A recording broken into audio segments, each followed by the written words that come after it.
Jasmine Rodriguez had been waiting tables for 3 years, living paycheck to paycheck in her tiny studio apartment, when she accidentally walked into the most expensive wedding photograph ever taken.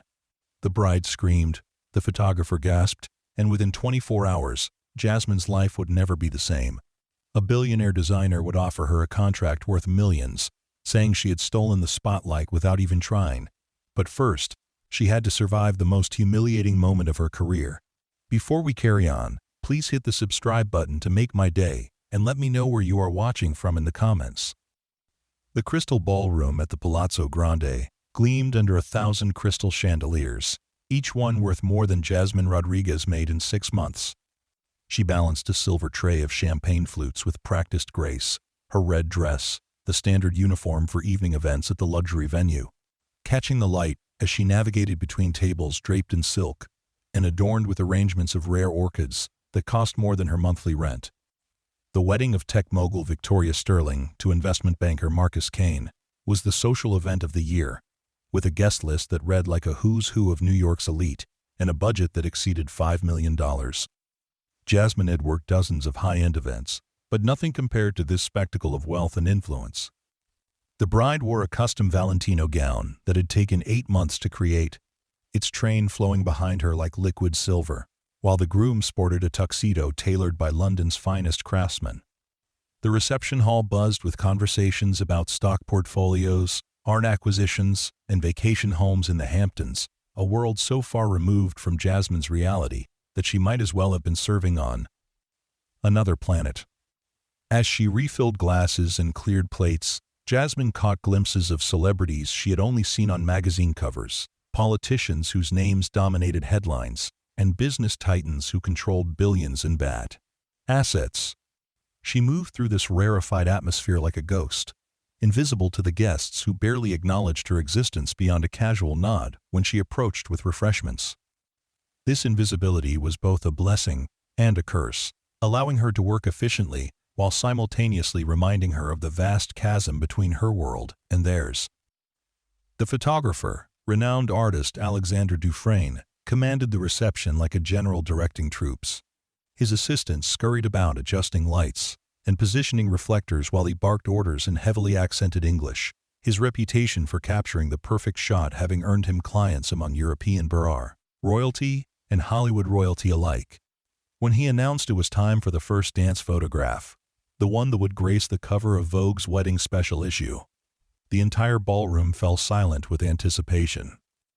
Victoria and Marcus took their positions in the center of the marble dance floor, surrounded by a carefully orchestrated arrangement of roses and baby's breath that had taken a team of florists 6 hours to perfect. The string quartet began playing a hauntingly beautiful rendition of At Last, and the couple began their rehearsed dance, every movement calculated to create the perfect romantic tableau. Dufresne crouched and twisted, seeking the ideal angle, while his assistant held reflectors to cast just the right amount of golden light across the bride's face. Jasmine had been instructed to stay clear of the dance floor area during the photograph session, but the kitchen manager had just radioed that the Sterling family's table needed immediate attention, their champagne glasses sitting empty while other guests continued to celebrate. She calculated the quickest route to the Sterling table, a path that would take her along the far edge of the dance floor, well behind the photographer and his equipment. In her 3 years of event service, she had perfected the art of efficient, invisible movement, and this seemed like a straightforward task. What Jasmine hadn't accounted for was the train of Victoria's wedding dress, which extended far beyond what the casual observer might expect. As she walked briskly along what she believed was a safe perimeter, her foot caught the delicate French lace edging, causing her to stumble forward just as Dufresne pressed the shutter for what was supposed to be the definitive shot of Sia. The evening. The photographer's reflexes were too well-trained to stop, and the camera captured not just the romantic embrace of bride and groom, but also Jasmine's graceful figure in her striking red dress, perfectly framed in the background with her arms extended for balance, her dark hair cascading over one shoulder like a waterfall of silk. The reaction was immediate and volcanic. Victoria Sterling's perfectly composed facade cracked like expensive porcelain as she realized what had happened, her voice rising to a pitch that could shatter the very crystals hanging above them. "You incompetent fool!" she shrieked, pointing an accusatory finger at Jasmine while her expensive makeup began to streak with tears of rage. "Do you have any idea what you've done?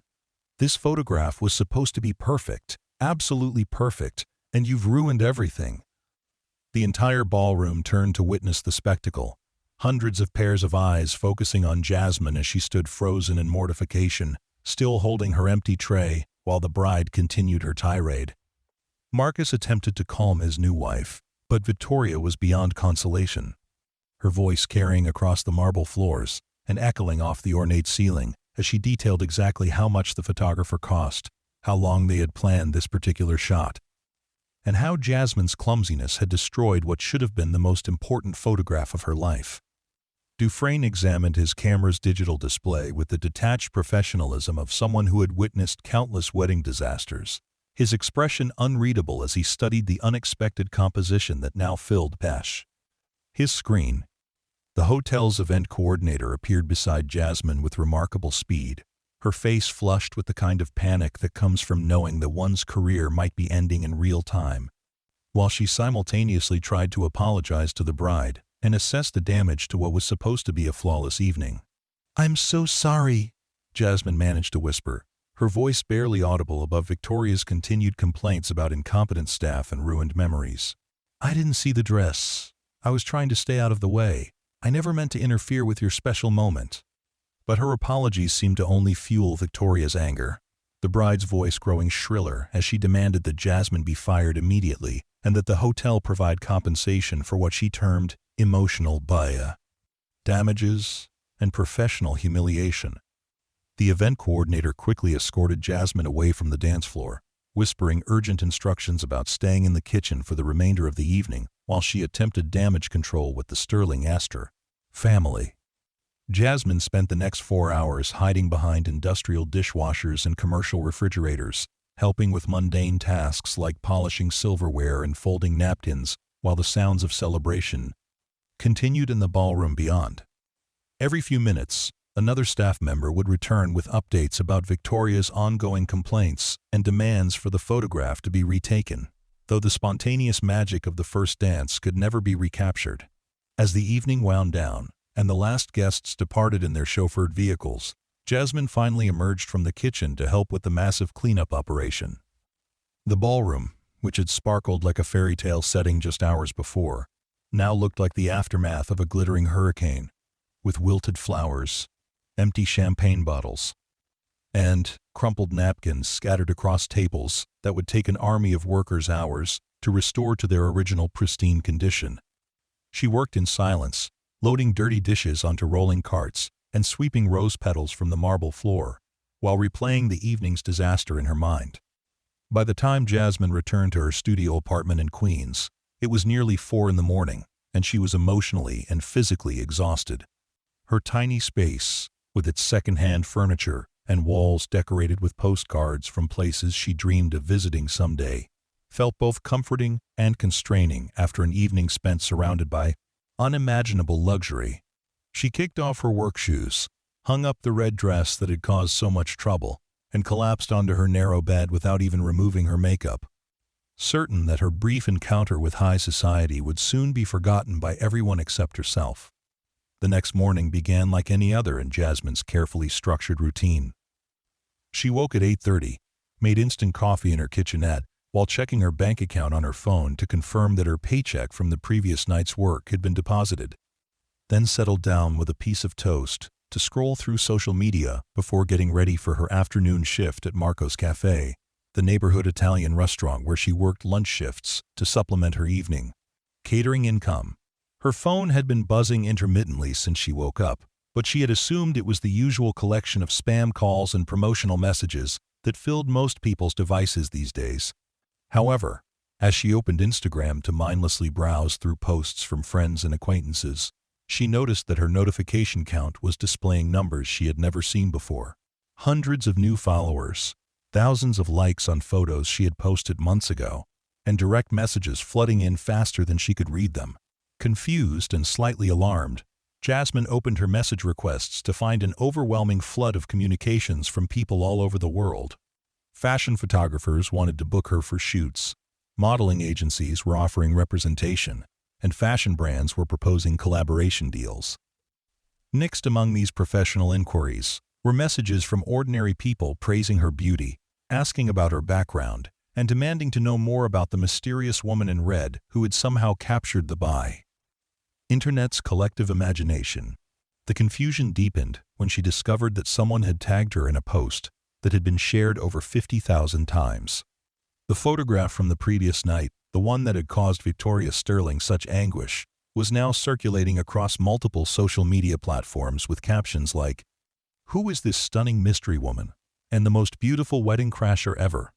The image that had seemed like such a disaster 12 hours earlier now looked almost magical, with Jasmine's unexpected presence adding an element of spontaneous grace to what might have otherwise been a static, overly posed photograph. Comments poured in from fashion industry professionals who praised her natural elegance and photogenic presence. Makeup artists analyzed her bone structure, fashion bloggers dissected her styling, and photographers discussed the technical aspects of how the lighting had perfectly captured her features. The contrast between her vibrant red dress and the bride's silver gown created a visual dynamic that seemed to elevate both women, though this artistic interpretation would likely provide little comfort to Brell. Victoria Sterling. As Jasmine continued scrolling through the endless stream of comments and shares, she began to understand the magnitude of what was happening. The photograph had been picked up by major fashion blogs, entertainment news websites, and even mainstream media outlets looking for human interest stories. Headlines like, "Mystery Woman Steals Spotlight at Elite Wedding," and "Accidental Model Goes Viral Overnight," accompanied articles that speculated about her identity, her background, and her potential brass future in the fashion industry. Her phone rang with a call from an unknown number with a Manhattan area code. And when she answered, a polished female voice introduced herself as Miranda Chen, Senior Talent Scout for Elite Model Management, one of the most prestigious modeling agencies in the world. Miranda explained that she had been tracking the viral photograph since it first appeared on social media 6 hours earlier, and that Elite was interested in meeting with Jasmine immediately to discuss potential representation and career opportunities. "I've been in this business for 15 years, Miranda said, her voice carrying the authority of someone accustomed to making life-changing phone calls. "And I can count on one hand the number of times I've seen someone generate this kind of organic buzz. You have something special. Something that can't be manufactured or taught. The camera loves you in a way that most people spend years trying to achieve, and you did it completely by accident." End quote. Before Jasmine could fully process this information, her phone beeped with another call, this one from Alexander Dufresne himself. The photographer who had captured the fateful image wanted to meet with her to discuss a potential collaboration, explaining that several high-end fashion magazines had already reached out about featuring the viral photograph in upcoming issues. He spoke about artistic vision and natural beauty, with the passion of someone who had spent decades perfecting his craft, and he seemed genuinely excited about the possibility of working with someone who had stumbled into his frame so serendipitously. The calls continued throughout the morning, each one more surreal than the last. A talent agent from Los Angeles wanted to discuss television and film opportunities. A fashion blogger with 2 million followers requested an interview, and several clothing designers offered to send her free merchandise in exchange for social media posts. The tiny studio apartment that had felt like a refuge just hours before now seemed to shrink with each conversation, as if the walls themselves couldn't contain the enormity of what was happening to her life. By noon, the story had been picked up by national entertainment news programs, and Jasmine found herself watching coverage of her own accidental fame on the small television she had bought secondhand 3 years earlier. Fashion experts analyzed her look, body language specialists discussed her natural grace, and social media experts explained how certain images could capture the public's imagination in ways that were impossible to predict or replicate. The analysis wasn't entirely positive, of course. Some commentators criticized the media attention being given to what they termed a minor wedding incident, while others questioned whether the viral phenomenon represented society's unhealthy obsession with beauty and fame. A few fashion industry insiders suggested that the attention was undeserved, pointing out that professional models worked for years to achieve the kind of recognition that Jasmine had stumbled into by accident. But for every critical voice, there were dozens of supporters who seemed genuinely enchanted by the story of an ordinary woman whose life had been transformed by a single, perfectly timed photograph. Comment sections filled with people sharing their own dreams of sudden fame and fortune, while others praised Jasmine's natural beauty and authentic presence, in contrast to what they perceived as the artificial perfection of many social media influencers. The afternoon brought another wave of professional inquiries, but one call stood out from the rest. The voice on the other end introduced himself as Jonathan Kane, and it took Jasmine a moment to realize that she was speaking with the younger brother of Marcus Kane, the groom from the previous night's wedding. Jonathan's voice carried none of the entitled arrogance she might have expected from someone in his position, instead displaying a warmth and genuine interest that immediately put her at ease. "I have to confess," Jonathan said with what sounded like honest amusement. "When I saw that photograph this morning, my first thought wasn't about the viral sensation it was becoming. I was struck by how naturally you seemed to belong in that frame. As if the universe had conspired to put you in exactly the right place, at exactly the right moment." Jonathan explained that he was the founder and creative director of Meridian Design, a luxury fashion house that had quietly built a reputation for discovering and nurturing unconventional talent. Unlike the massive corporate fashion conglomerates that dominated the industry, Meridian focused on creating unique, artistic pieces for clients who valued exclusivity and craftsmanship over mass market appeal. The company's annual revenue exceeded $200 million, but Jonathan had maintained personal involvement in every aspect of the creative process. "What happened last night wasn't a mistake," he continued, his voice gaining enthusiasm as he explained his perspective. "You didn't stumble into that photograph, you completed it. Without your presence, it would have been just another pretty wedding picture. Technically perfect, but ultimately forgettable. You brought life to it, spontaneity, a sense of movement and energy that transformed it into art." He proposed a meeting to discuss what he termed a creative partnership, explaining that Meridian was launching a new collection inspired by unexpected moments and serendipitous encounters. The campaign would celebrate authentic beauty and natural grace, concepts that he felt Jasmine embodied perfectly. While he didn't mention specific financial terms during their phone conversation, he hinted at opportunities that could provide long-term financial security and creative fulfillment.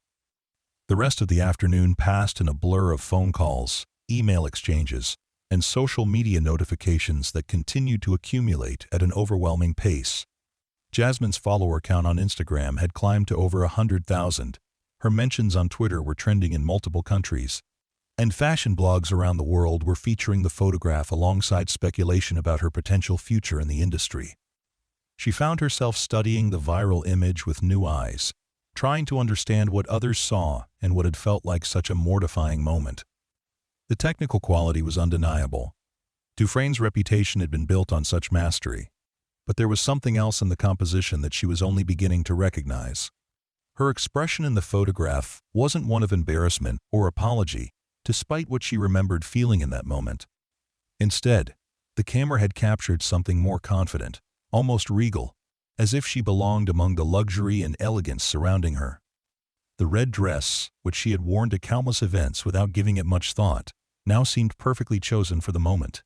The color provided a striking contrast against the neutral tones of the ballroom decor, while the cut emphasized her natural grace and movement. Her hair, which she had hastily pinned up during the dinner service, had come partially loose in the most flattering way possible, framing her face with an effortless elegance that professional stylists spent hours trying to achieve.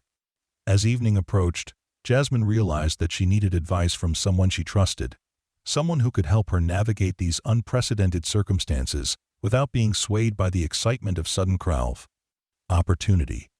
She called her older sister Carmen, a social worker who had always provided grounded, practical guidance during difficult times. Carmen listened to the day's events with a mixture of excitement and concern, asking thoughtful questions about the people who had contacted Jasmine and the opportunities they were proposing. "This is incredible, Jas," Carmen said after hearing the full story, But you need to be careful. These people see dollar signs when they look at you. And not all of them have your best interests at heart. Promise me you'll take some time to think about this before making any major decisions. Get some professional advice. Maybe hire a lawyer or an agent who can help you understand what these contracts really mean." End quote. The advice was sound, but Jasmine couldn't shake the feeling that opportunities like this might not come again. That hesitation could mean watching the moment slip away, just as unexpectedly as it had arrived. She spent the evening researching the people and companies that had contacted her, reading about their reputations, their track records with new talent, and their approaches to business relationships. The research painted a mixed picture, with some organizations clearly more reputable and ethical than others.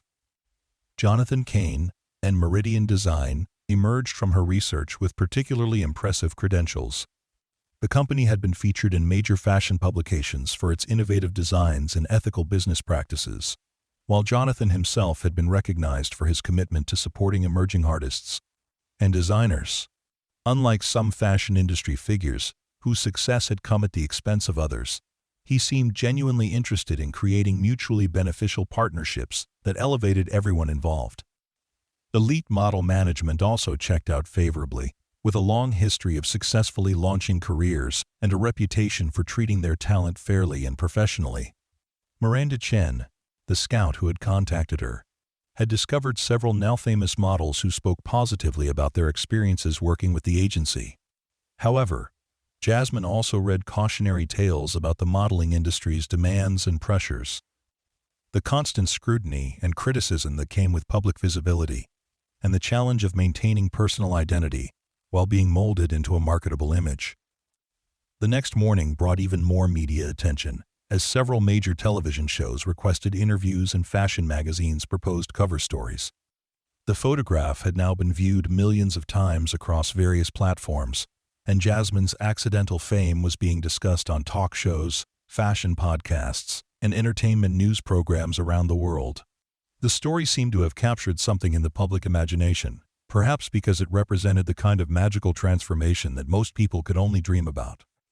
Jasmine decided to accept Jonathan Cain's invitation for a meeting, partly because Meridian Design seemed like the most artistic and authentic of the opportunities being presented to her, but also because she felt a genuine connection to his vision of celebrating unexpected beauty and serendipitous moments. The meeting was scheduled for that afternoon at Meridian's headquarters in Manhattan's Garment District, a neighborhood where creativity and commerce had intersected for generations. The Meridian Design offices occupied 3 floors of a converted warehouse building, with exposed brick walls, soaring ceilings, and enormous windows that flooded the workspaces with natural light.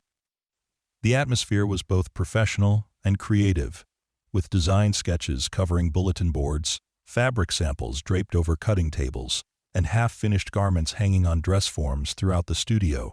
Spaces. It felt like a place where art and business coexisted comfortably, where creative vision was supported by solid business practices, rather than constrained by them. Jonathan Cain met her in the reception area, and Jasmine was immediately struck by how different he was from his older brother Marcus, whom she remembered as formal and somewhat distant during the previous evening's wedding. Celebrations. Jonathan was casually dressed in dark jeans and a perfectly fitted white shirt, his manner relaxed and genuinely welcoming as he gave her a tour of the facilities and introduced her to key members of his team. The design studio was particularly impressive, with walls covered in inspiration boards that combined fashion photography, art reproductions, textile samples, and images from nature and architecture. Jonathan explained his design philosophy as they walked through the space, describing how he drew inspiration from unexpected sources and sought to create clothing that told stories about the people who wore it. He spoke about fashion as a form of communication, a way for individuals to express their unique personalities and perspectives through carefully chosen pieces that reflected their inner selves. "When I saw that photograph," he said as they settled in his office, which commanded a panoramic view of the city skyline, "I saw someone who embodies everything we try to achieve in our designs. You have this natural elegance that can't be manufactured, this authentic presence that shines through regardless of what you're wearing or what situation you find yourself in. That's exactly what we want our clothes to do for people." to enhance their natural beauty and confidence, rather than masking or changing who they really are." End quote. He showed her sketches and fabric samples for the new collection he had mentioned during their phone conversation, explaining how the campaign would celebrate women who had found themselves in extraordinary circumstances through chance rather than calculation. The clothes were designed to be both luxurious and wearable, sophisticated enough for high-end events, but comfortable enough for everyday life. Each piece told a story about strength, grace, and the kind of quiet confidence that couldn't be faked or forced. The financial terms of his proposal were more generous than anything Jasmine could have imagined when she woke up 2 days earlier as a struggling waitress. The initial contract would guarantee her $300,000 for a 6-month campaign, with bonuses tied to the collection's commercial success and options for long-term collaboration if the partnership proved mutually beneficial. Beyond the immediate financial security, the opportunity would provide professional photography, styling, and marketing support that could launch a sustainable career in fashion and entertainment.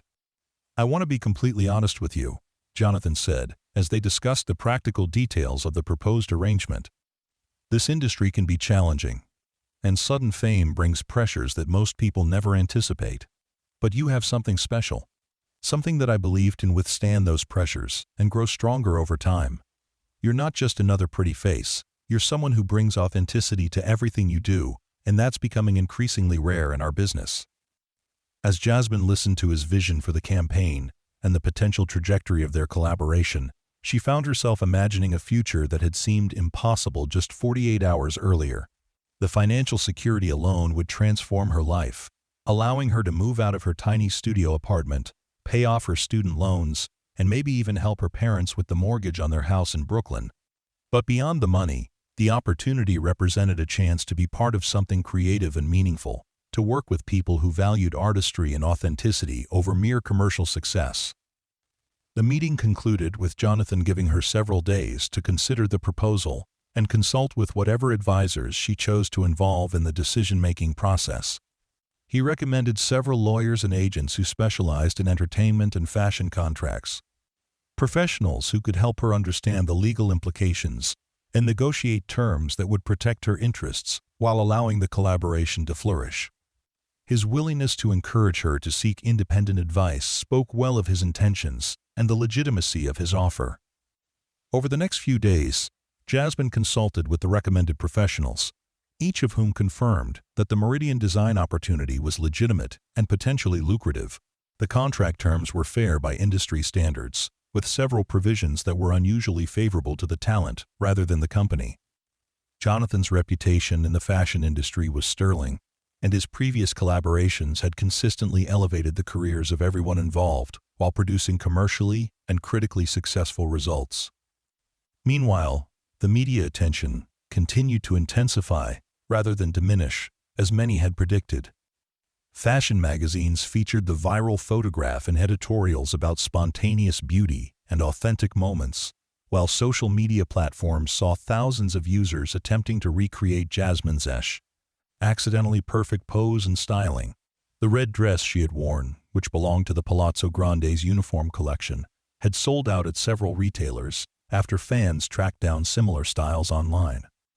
Victoria Sterling had initially attempted to have the photograph removed from social media platforms, claiming copyright infringement and invasion of privacy, but her legal challenges had been unsuccessful since the image was taken in a public event by a professional photographer hired to document the occasion.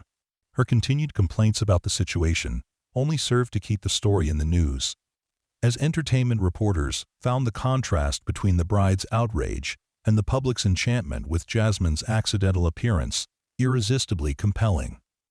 The irony wasn't lost on Jasmine that Victoria's attempts to erase her from the photograph had instead amplified her fame and created additional media coverage that kept the story alive long past its natural lifespan. The bride's anger, which had initially seemed so devastating and humiliating, now appeared petty and mean-spirited when contrasted with Jasmine's graceful handling of her unexpected fame and the genuine enthusiasm of fashion industry professionals who recognized her potential.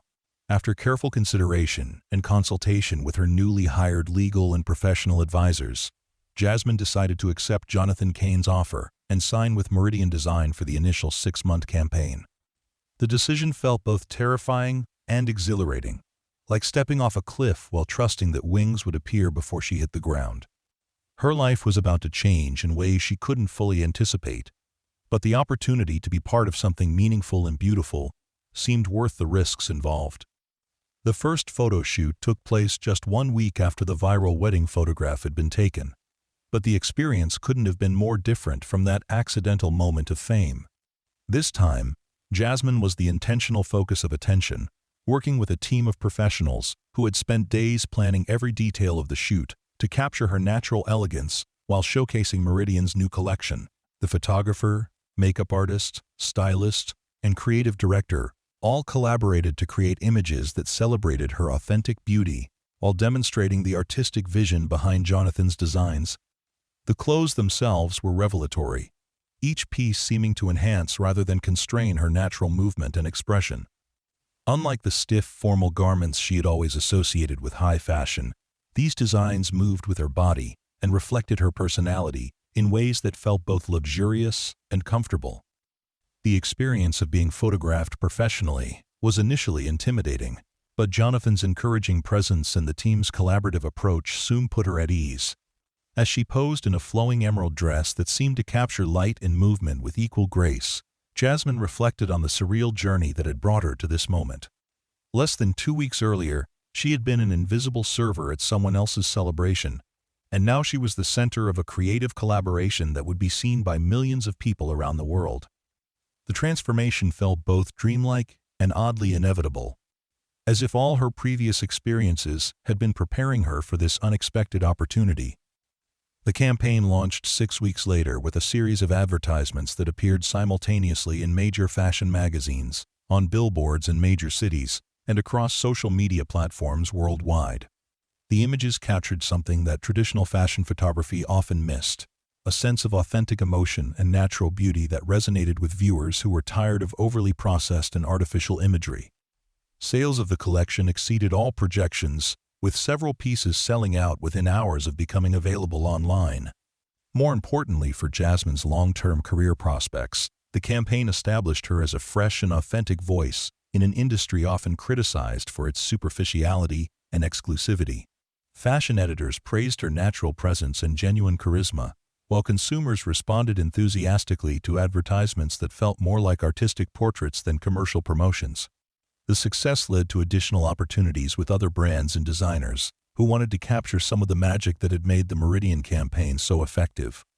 Jonathan's prediction about her ability to withstand industry pressures proved accurate, as Jasmine navigated her new fame with a grace and authenticity that impressed even cynical fashion industry veterans. She remained grounded by staying close to her family and friends, continuing to live in New York rather than relocating to Los Angeles or Milan, and carefully choosing projects that aligned with her values and artistic vision, rather than simply accepting the highest financial offers. The original viral wedding photograph, which had caused such distress to Victoria Sterling and seemed like such a disaster to Jasmine herself, was eventually selected by several photography museums for exhibitions celebrating spontaneous beauty and serendipitous moments in art. Alexander Dufresne, the photographer who had captured the image, credited it with inspiring a new direction in his work that focused on finding extraordinary beauty in ordinary moments. Victoria Sterling never publicly acknowledged that the photograph's viral success had ultimately generated more positive attention for her wedding than any traditionally posed image could have achieved, but she did quietly drop her legal challenges and cease her public complaints about the situation. The marriage itself lasted less than 2 years, ending in a highly publicized divorce that generated far more negative media attention than Jasmine's accidental appearance had ever created. Jasmine's career continued to evolve and expand over the following months, encompassing not just modeling and fashion campaigns, but also philanthropic work, speaking engagements, and creative collaborations with artists and designers who shared her commitment to authenticity and meaningful beauty. She established a scholarship fund for young people from working-class backgrounds who wanted to pursue careers in the arts, using her platform to create opportunities for others who might otherwise remain invisible to Industry gatekeepers. The financial security provided by her modeling career allowed her to help her parents pay off their mortgage and her sister Carmen to pursue additional education in social work. But Jasmine discovered that the most satisfying aspect of her success was the ability to inspire others who felt trapped by their circumstances. Her story became a popular subject for motivational speakers and career counselors who used it to illustrate how preparation, authenticity, and openness to opportunity could combine to create transformative moments that seemed impossible to predict or plan. Looking back on that fateful evening at the Palazzo Grande, Jasmine often marveled at how a moment of apparent disaster had actually been the beginning of everything she had never dared to dream possible. The red dress that had caused such trouble now hung in her walk-in closet alongside designer gowns worth more than she used to make in a year, but she sometimes wore it to remind herself of the journey that had brought her to this extraordinary new life. The story of the waitress who accidentally entered a wedding photograph and became an overnight sensation had become more than just a viral moment or a successful marketing campaign. It had evolved into a modern fairy tale about the power of authentic beauty, the importance of being ready for unexpected opportunities, and the magic that could happen when someone refused to let temporary embarrassment prevent them from embracing their destiny. As Jasmine prepared for her latest photo shoot, this one for the cover of Vogue's annual Beauty Without Boundaries issue, she reflected on Jonathan Cain's words from their first meeting about her completing the B photograph, rather than ruining it. She had learned that true success wasn't about avoiding mistakes or embarrassing moments, but about finding the grace and strength to transform those experiences into opportunities for growth and positive change.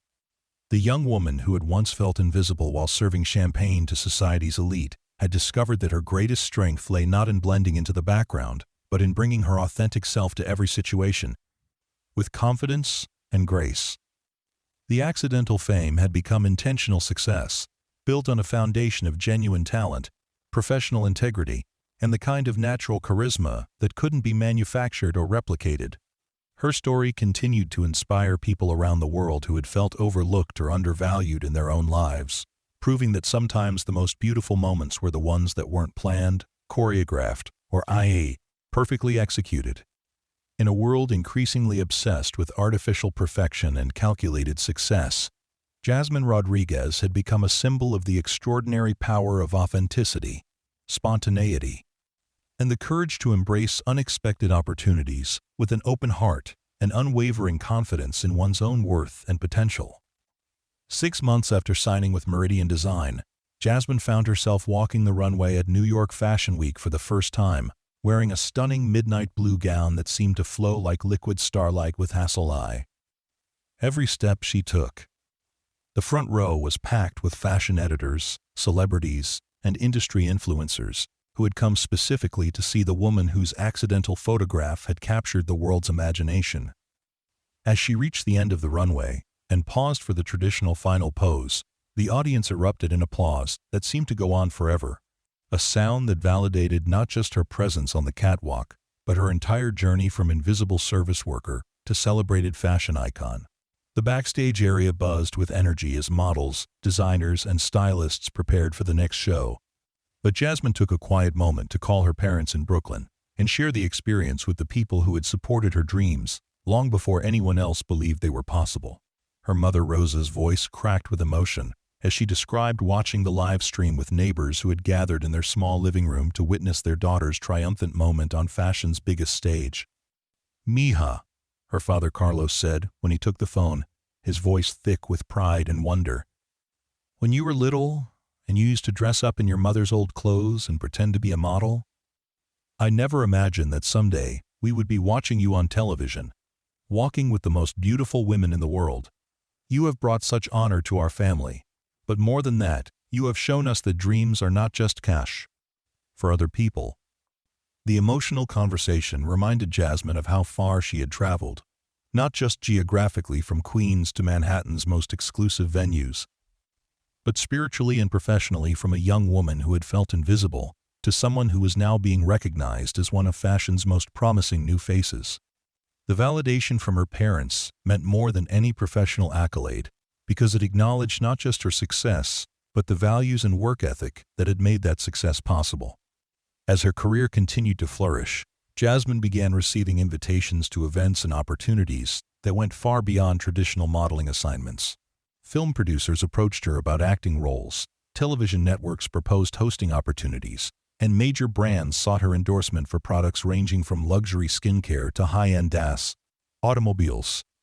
Each opportunity required careful consideration, as Jasmine and her team worked to build a sustainable career rather than simply capitalizing on temporary fame. The decision-making process became increasingly complex as the offers grew more lucrative and diverse. A major cosmetics company proposed a multi-year contract worth over $2 million to become their global spokesperson, while a streaming television network offered her the lead role in a romantic drama series that could establish her as a serious actress. A luxury car manufacturer wanted her to be the face of their new electric vehicle line, and a prestigious jewelry house proposed featuring her in their next international advertising campaign. Jonathan Cain proved to be not just a business partner, but a genuine mentor who helped Jasmine navigate these opportunities with wisdom gained from years in the fashion industry. During their regular strategy meetings in his elegant office overlooking the Hudson River, he would share insights about building long-term value rather than accepting short-term financial gains, choosing collaborations that aligned with her personal brand and values rather than simply pursuing the highest bidder. The most successful people in this industry are those who understand that fame is temporary, but reputation is permanent. He explained during one of their conversations about potential projects. Every decision you make now will impact how people perceive you for years to come, so we need to be very selective about the brands and projects you associate yourself with. Your authentic voice is your greatest asset, and we can't allow it to be diluted by partnerships that don't genuinely reflect who you are. This philosophy guided Jasmine's choices as she carefully selected projects that would showcase different aspects of her personality and abilities while maintaining the authentic voice that had made her famous. She accepted the cosmetics contract because the company had a strong commitment to diversity and ethical manufacturing practices, but declined the television series because the script relied too heavily on superficial romance rather than meaningful character development. The jewelry campaign appealed to her because it celebrated women's achievements and independence, while the car endorsement felt too disconnected from her personal interests and values. Each decision was informed by extensive research and consultation with her growing team of advisors, which now included a publicist, a business manager, a personal stylist, and an agent who specialized in transitioning models into broader entertainment careers. The team met weekly to review upcoming opportunities, analyze market trends, and develop strategies for maintaining Jasmine's visibility and relevance in an increasingly competitive industry.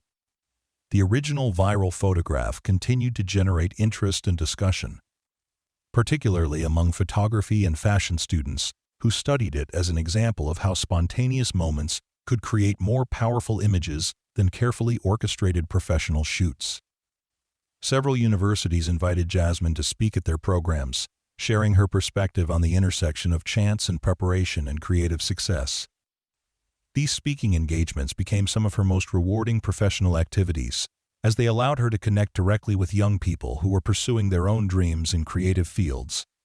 During one particularly memorable presentation at the Fashion Institute of Technology, a student asked her about the role of luck versus talent in her success, a question that had become increasingly complex as her career evolved beyond that initial accidental moment. Jasmine's response reflected the wisdom she had gained from months of professional experience and personal reflection. "I think luck is what happens when preparation meets opportunity," she told the audience of aspiring fashion professionals. "I couldn't have controlled walking into that photograph, but I could control how I responded to what happened afterward.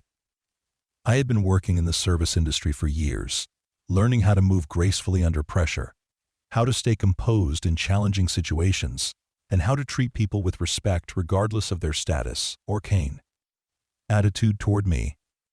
Those skills, which I developed as a waitress, turned out to be exactly what I needed when my life suddenly changed." The speech was recorded and shared widely on social media, generating thousands of positive comments from people who found inspiration in her message about the value of every experience. even those that might seem mundane or disconnected from one's ultimate goals. The presentation established Jasmine as a thoughtful voice on topics beyond fashion and beauty, someone who could speak meaningfully about personal development, professional growth, and the importance of maintaining authenticity in the face of sudden success. As her first year in the fashion industry drew to a close, Jasmine reflected on the incredible transformation her life had undergone and began planning for the future challenges and opportunities that lay ahead. The financial security she had gained allowed her to take calculated risks and pursue projects based on their artistic and personal value rather than immediate monetary reward. She had moved into a beautiful apartment in Manhattan's Upper West Side, with enough space to host her family for holidays and large windows that filled the rooms with natural light. But she had resisted the temptation to adopt an extravagant lifestyle that would require her to accept every lucrative offer that came her way. The scholarship fund she had established continued to grow, now providing financial assistance to over 50 young people from working-class backgrounds who were pursuing careers in fashion, photography, and related creative fields. The program included not just financial support, but also mentorship opportunities, internship placements, and networking events that connected recipients with industry professionals who could provide guidance and career development opportunities. Managing the scholarship program brought Jasmine into contact with many young people whose stories reminded her of her own journey. Ambitious individuals who possessed talent and determination, but lacked the financial resources and industry connections that could help them succeed. Their gratitude and enthusiasm reinvigorated her own sense of purpose and reminded her that her platform carried responsibilities beyond personal success. One particularly gifted scholarship recipient, a young photographer named David Chen, whose family had immigrated from Taiwan when he was 12 years old, created a series of portraits featuring Jasmine that captured something different from the glossy perfection of most fashion photography. His images showed her in quiet, contemplative moments, wearing simple clothing and natural lighting that emphasized her humanity rather than her celebrity status. The photographs were featured in a group exhibition at a prestigious Soho gallery, where they attracted attention from art collectors and museum curators who recognized David's unique vision and Jasmine's ability to convey emotion and authenticity even in professional photographs. The Brel collaboration with David led to additional artistic projects that allowed Jasmine to explore creative expression beyond traditional commercial modeling. She posed for a series of photographs documenting the lives of working women in various professions, from teachers and nurses to small business owners and community organizers, images that celebrated the dignity and strength found in everyday work. The project, which was featured in several museums and published as a limited edition book, demonstrated that her influence could extend beyond fashion into broader conversations about social issues and women's experiences. These artistic collaborations enhanced Jasmine's reputation within cultural circles while maintaining her connection to her working-class roots and the values that had shaped her character before fame transformed her circumstances. Critics and curators began recognizing her not just as a model or celebrity, but as someone who used her platform thoughtfully to highlight important social themes and support emerging artists from underrepresented communities. The second year of her career brought international opportunities that required careful navigation of different cultural contexts and business practices. A major fashion house in Paris invited her to be the face of their spring collection, while a luxury resort chain wanted her to represent their properties across Asia and Europe. An Italian filmmaker proposed featuring her in a documentary about contemporary beauty standards, and a British fashion magazine requested her input on a special issue celebrating diversity in the modeling industry. Each international project required extensive preparation and cultural sensitivity, as Jasmine worked to represent herself and her values appropriately while respecting local customs and expectations. The Paris Fashion Campaign required her to spend several weeks in France, working with teams who spoke multiple languages and came from diverse cultural backgrounds. The experience expanded her worldview and demonstrated that authentic beauty and grace could transcend cultural boundaries, creating connections between people from vastly different circumstances and experiences. The documentary filming in Italy proved particularly challenging, as it required Jasmine to discuss complex topics about beauty standards, social media influence, and the responsibility that came with being admired by millions of people around the world. The filmmaker pushed her to articulate her thoughts about difficult subjects, including the criticism she had received from some quarters for achieving success without traditional training or industry experience. "I understand why some people feel that my success is undeserved," she said during one particularly intense interview session.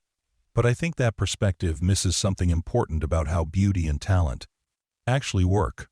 Yes, I was lucky to be in the right place at the right time, but that moment only mattered because I was already someone who could handle the opportunity with grace and professionalism.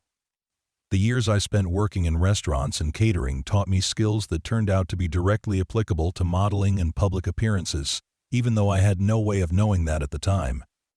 The documentary, when it was finally completed and screened at several international film festivals, presented a nuanced portrait of contemporary fame and the complex dynamics of social media celebrity. Jasmine's thoughtful commentary provided a counterpoint to more superficial discussions of beauty and success, establishing her as someone capable of engaging with serious topics in ways that were both accessible and intellectually honest. As her career continued to evolve and expand, Jasmine began considering opportunities to leverage her success into entrepreneurial ventures that could provide long-term financial security while allowing her to maintain creative control over her professional activities. The fashion industry had taught her valuable lessons about branding, marketing, and the importance of building sustainable business relationships, knowledge that could be applied to ventures beyond modeling and endorsement deals. She began developing plans for a fashion line that would make high-quality, well-designed clothing accessible to women with modest budgets, drawing on her own experience of wanting to dress well while working jobs that pay barely above minimum wage. The project would require significant investment and careful market research, but it represented an opportunity to create something meaningful that extended beyond her personal brand to address real needs in the marketplace. The business planning process brought Jasmine into contact with experienced entrepreneurs, financial advisors, and industry experts who helped her understand the complexities of launching and operating a successful fashion company. The education was intensive and sometimes overwhelming, but it provided her with skills and knowledge that would serve her well regardless of which specific ventures she ultimately pursued. Jonathan Kane proved instrumental in connecting her with potential investors and business partners who shared her vision of creating beautiful, affordable clothing for working women. His own success with Meridian Design provided a valuable model for building a fashion company that balanced artistic vision with commercial viability. And his mentorship helped Jasmine avoid common pitfalls that had destroyed many celebrity fashion ventures.